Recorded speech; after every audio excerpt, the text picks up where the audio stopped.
Nouveau direct, justement, en direct du Forum Innovact. Alors, on va s'intéresser à l'enseignement. J'ai le plaisir d'accueillir Gilles Bayat. Bonjour. Bonjour. Alors, vous êtes président de l'Université de Reims-Champagne-Ardenne. On appelle aussi souvent URCA.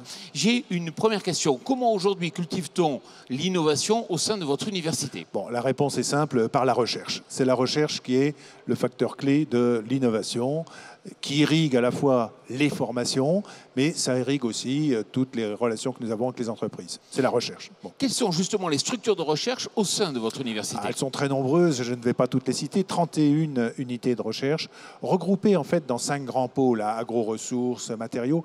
L'idée qu'il faut retenir, c'est qu'une université comme la mienne offre une diversité de ressources en recherche qui est sans commune mesure sur le territoire. Mais recherche ne signifie pas forcément innovation. Il y a des fois loin de la coupe aux lèvres. Alors, recherche ne signifie pas toujours immédiatement innovation. Il y a la recherche fondamentale. Mais l'innovation implique toujours la recherche. En fait, le rapport entre la recherche et l'innovation, c'est juste un rapport de temps. Certaines recherches sont immédiatement source d'innovation et d'autres sont quand même source d'innovation, mais à plus long terme.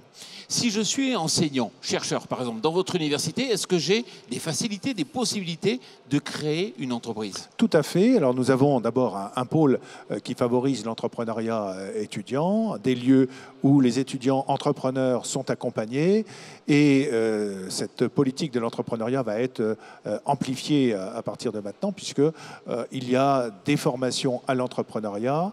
Il y a un nouveau statut d'étudiant entrepreneur qui est favorable du point de vue de leur couverture sociale.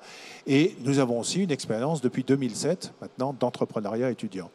Alors, vous aviez quelques exemples? Vous avez quelques exemples? Et nous avons d'ailleurs, alors il y a l'entrepreneuriat étudiant et puis il y a nos laboratoires, comme je le disais. Nous avons déjà créé un certain nombre de start-up, dont certaines sont extrêmement dynamiques. Nous les accueillons, d'ailleurs, nous les accueillons dans nos locaux. Je prends l'exemple d'une start-up qui s'appelle Aerovia, qui est née d'un laboratoire de physique et qui fabrique des spectromètres, des mesures de gaz, par exemple. Et cette société, Aerovia, qui est toujours hébergée à l'URCA, aujourd'hui, Schlumberger est un actionnaire important.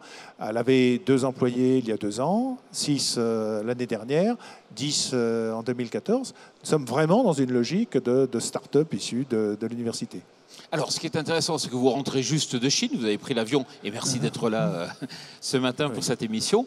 Qu'est-ce que vous avez vu en Chine qui vous a marqué en matière d'innovation? Alors, ce qui m'a marqué, alors d'abord, j'ai visité 2 universités. J'aimerais bien qu'il y ait en France une seule université de cette dimension et de cette prospérité, de ce niveau d'équipement. C'est tout à fait extraordinaire. Mais la chose la plus étonnante, c'est qu'on croit encore que la force de la Chine, c'est le bas coût de la main-d'œuvre. On ne peut pas résister, les ouvriers ne sont pas cher payés, etc. En fait, aujourd'hui, la force de la Chine, c'est l'innovation. C'est le fait qu'ils construisent une université par jour. C'est le fait que leurs laboratoires sont extraordinaires.